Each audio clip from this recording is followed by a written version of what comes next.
यूं ही गुमान ये गुजरा के लोग भूल गए, सरे मिजार मुझे सिसकियां सुनाई थी। ये 3 अप्रैल 1979 की सुबह है। कुछ सुबहों के मुकद्दर में अगली सहर नहीं होती। कौमें उसके बाद आने वाली रात की स्याही में डूब जाती हैं। ये भी एक ऐसी ही सुबह थी। बादल घिरकर आते और सूरज को चमकता छोड़कर चले जाते। सदर, राजा बाजार और मुल्हिका इलाकों के लोग रोजमर्रा के कामों में मशगूल थे। एक भंगी ने दूसरे के कान में कहा, आज रात भुट्टो को फांसी दे दी जाएगी। दूसरे ने झाड़ू फेर कर हंसना शुरू कर दिया और बोला, ओ फजल दीना, भुट्टो सिर्फ और सिर्फ पाकिस्तान का नहीं, एशिया का बल्कि पूरी दुनिया का एक बड़ा लीडर है। उसे फांसी देना मुमकिन ही नहीं। वो रस्सा ही आज तक नहीं बना जो भुट्टो की गर्दन के अंदर फिट हो सके। फजल दीन खसियाना होकर बोला, चलो पता चल जाएगा, मेरे पास बड़ी पक्की खबर है। दूध वाला साइकिल की घंटियां बजा बजा कर तेज निकलने की कोशिश कर रहा था। गफूरे की दुकान के ताले में कोई अल्फी डालकर चला गया था और वो सारे निजाम को गालियां दे रहा था। सब कुछ नॉर्मल था। किसी को खबर नहीं थी कि उनके घरों से 2-3 मील दूर जुल्फकार अली भुट्टो को फांसी देने की तैयारी मुकम्मल हो चुकी है और आज भुट्टो का आखिरी दिन। मुतमा बेनज़ीर भुट्टो और नुसरत भुट्टो दोनों जेल के अहाते में दाखिल हुए। जेल के मैनुअल के मुताबिक और जेल के रिकॉर्ड के मुताबिक 11:15 बजे उनकी जेल में एंट्री हुई। कर्नल रफ़ीउद्दीन की किताब के मुताबिक भुट्टो और नुसरत भुट्टो बमै बेनज़ीर भुट्टो ये मुलाकात 11:30 से 2 बजे तक जारी रही, जबकि बेनज़ीर भुट्टो इससे इनकार करती है। उन्होंने कई इंटरव्यूज़ में ये कहा कि भुट्टो साहब कई दफ़ा ये कहते रहे कि मुलाकात का वक्त 1 घंटा हुआ करता है, उससे मुराद उनकी आखिरी मुलाकात थी। लेकिन कर्नल रफ़ीउद्दीन कहते हैं कि जी ये 2.5 घंटे की मुलाकात। The jail superintendent said 4:30. He said, I hope I can have more time with my family. So he said, no sir, it's still half an hour. So he said, that's, contrary to the jail regulations. I know there's no such thing as a jail manual, but if this is my last meeting, I insist on having at least an hour. Colonel Rafiuddin के मुताबिक ये मुलाकात 2.5 घंटे जारी रही और 11:30 बजे शुरू हुई, जबकि ये मुलाकात 2 बजे ख़त्म हुई। बेनज़ीर भुट्टो इस बात से इनकार करती हैं। बेनज़ीर भुट्टो ये कहती हैं कि हमें सिर्फ आधा घंटा मुलाकात के लिए दिया गया, जबकि जेल मैनुअल के मुताबिक जो आखिरी मुलाकात के लिए वक्त मुख्तस होता है वो 1 घंटा होता है। इस बात पर भुट्टो साहब ने एहतजाज भी किया, लेकिन उन्होंने कहा कि जी सिर्फ और सिर्फ आधा घंटा आपको मिल सकता है। इस मुलाकात में क्या बातें हुई? कर्नल रफ़ीउद्दीन इस बारे में कहते हैं कि इस मुलाकात के दौरान नुसरत भुट्टो खामोश रहीं, बेनज़ीर की आंखों से आंसू बहते रहे और जुल्फ़कार अली भुट्टो मुख्तलिफ बातें करते रहे।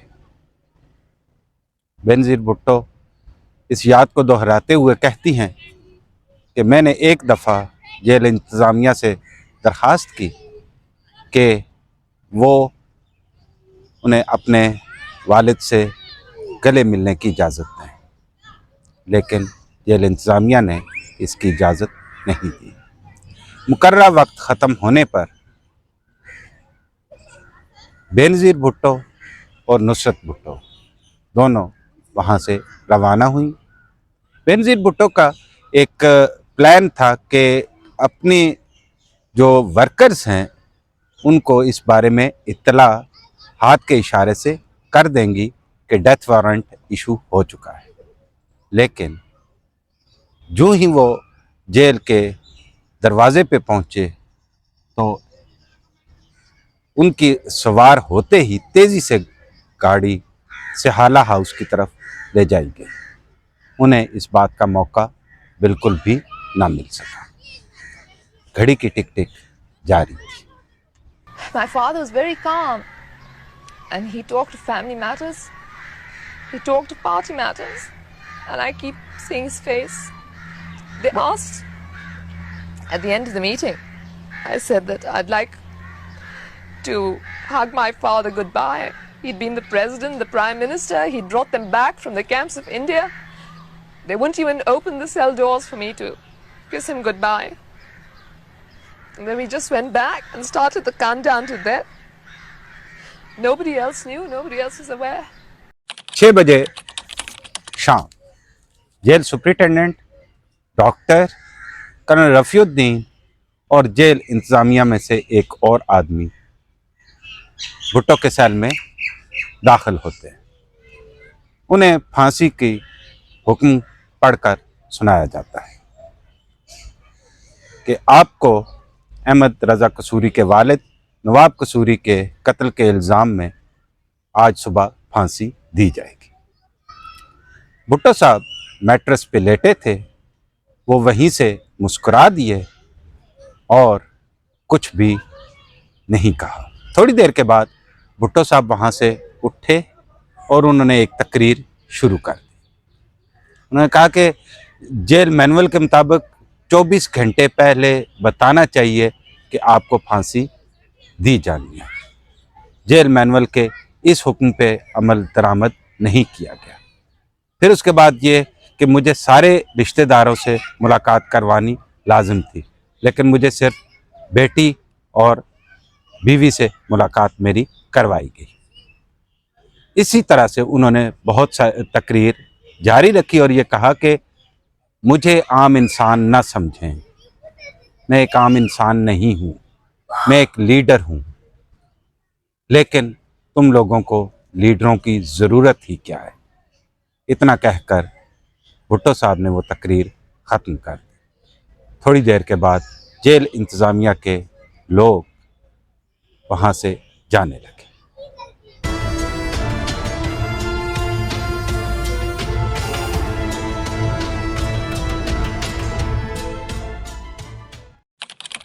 सात बजे शाम भुट्टो के सर में सिर्फ कर्नल रफ़ीउद्दीन रह गए। भुट्टो ने उनसे पूछा कि कर्नल साहब ये क्या ड्रामा चल रहा है। उन्होंने कहा कि भुट्टो साहब आपको यकीन क्यों नहीं आ रहा है कि आज रात आपको फांसी दे दी जाएगी। उन्होंने कहा कितने दिन के बाद। कर्नल रफ़ीउद्दीन ने हाथ के इशारे से 7 उंगलियां उनके सामने रख दी। कहा 7 दिन के बाद। उन्होंने कहा नहीं सर, 7 घंटे के बाद। खुदा के लिए आप इस बात को समझें कि आपका वक्त और आपका सारा कुछ ख़त्म हो चुका है। आखिरी अपील रिजेक्ट हो चुकी है। कल 2 अप्रैल को आपके डेथ वारंट इशू हो चुके हैं। आज रात आपको किसी भी वक्त फांसी दी जा सकती है। भुट्टो साहब इस पर पहली दफ़ा यकीन करने पर तैयार। भुट्टो साहब को यकीन आ गया कि अब सब कुछ ख़त्म हो चुका है।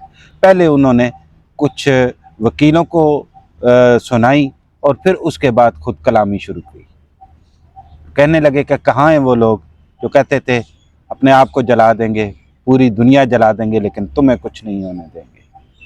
लेकिन ये सिर्फ और सिर्फ खुद कलामी थी। उन्हें यकीन हो चुका था कि अब उनका वक्त ख़त्म हो चुका है। उन्होंने वसीयत के लिए कागजात मंगवा लिए। 8 बजे रात भुट्टो साहब ने अपनी शेव की और दांत ब्रश किए। यह सारा कुछ दिल बहलाने की बातें थी, वरना अंदर से उनका दिल भी बहुत धड़क रहा था। 9 बजे रात भुट्टो ने वसीयत लिखनी शुरू की। उन्होंने बहुत कोशिश की कि अपने जहन और अपने ख्यालात को मुजतमय कर सके, लेकिन ऐसा मुमकिन ना हो सका। 10:30 तक वो लिखते रहे और फिर उन्होंने अपनी वसीयत के सारे कागजात जला दिए। जेल एहलकार से पूछा, कितना वक्त है? जेल एहलकार ने जवाब दिया, कुछ ही घंटे सर, घंटों से ज़्यादा नहीं। With me, he had no paper and pencil. They'd taken that away a week ago. I said, please keep something, you'll have something to read. And he said, no, I have my thoughts. My thoughts will keep me till the time comes. And he wanted to keep Shalimar. It's a perfume by Guerlain, which he'd always worn. And he said, I want to keep some of that. And we had it with us. We gave it to him. And he said that I'll go out looking clean. And I'll be smelling nice because it's a beautiful world. It's a beautiful earth. And I'll be part of the land. And I'll be part of its myth, its legend. And I'll go back home to my people. Go back where I belong. 12 बजे रात jail एहलकार, doctor और कुछ और अमला भुट्टो के cell में दाखिल हुए। भुट्टो अपने मैट्रेस पर बेहिस्सो हरकत पड़े हुए थे। जेल इंतजामिया में एकदम से खलबली मच गई कि ये भुट्टो साहब को हो क्या गया है। अहमद यार जो जेल सुपरिटेंडेंट थे वो चिल्लाते हुए बोले कि डॉक्टर साहब, भुट्टो को कुछ नहीं होना चाहिए। अगर भुट्टो को कुछ हो गया तो मैं तुम्हें जिंदा नहीं छोड़ूंगा। डॉक्टर साहब ने भुट्टो का मुआयना किया, दिल की धड़कन चेक की तो कहा कि भुट्टो साहब तो बिल्कुल ठीक हैं, इन्हें तो कुछ भी नहीं हुआ। ये आपको रिस्पॉन्ड नहीं कर रहे हैं, आपकी बातों का जवाब नहीं दे रहे हैं, इसका ये मतलब नहीं है कि वो सही नहीं है या वो जिंदा नहीं है। वो बिल्कुल सही सलामत है। जेल इंतज़ामिया की जान में जान है। जेल इंतज़ामिया उन्हें वहीं छोड़कर दोबारा सेल से निकल गई। 1 बजे रात 1:10 पर भुट्टो खुद उठ बैठे। एक एहलकार ने कहा कि अगर वो नहाना चाहते हैं तो गर्म पानी मुयस्सर है। भुट्टो ने इनकार कर दिया। कर्नल रफ़ीउद्दीन ने उनसे पूछा कि वो चलकर जाएंगे या उन्हें स्ट्रेचर पर ले जाया जाए, लेकिन भुट्टो के इनकार और इकरार के दरमियान मौजूद सूरत हाल पर उन्हें पहले तकरीबन घसीट कर सेल से बाहर लाया गया और फिर स्ट्रेचर पर फांसी घाट तक ले जाया गया। रास्ते में कीचड़ ही कीचड़ भरा था। भुट्टो को तख्ते पर खड़ा किया गया। ठीक 2:04 पर तारा मसीह ने लीवर खींच दिया। फांसी से पहले भुट्टो के आखिरी अल्फाज ये थे, फिनिश इट।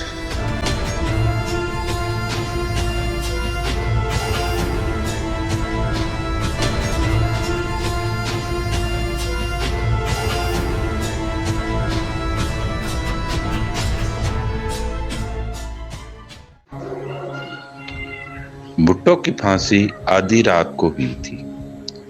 रात 6:30 बजे का ग़ुरूब आफ्ताब और सुबह 5:30 बजे का तुलूए आफ्ताब ज़हन में रखे तो ये वक्त मुकम्मल और गहरी रात का हुआ करता है।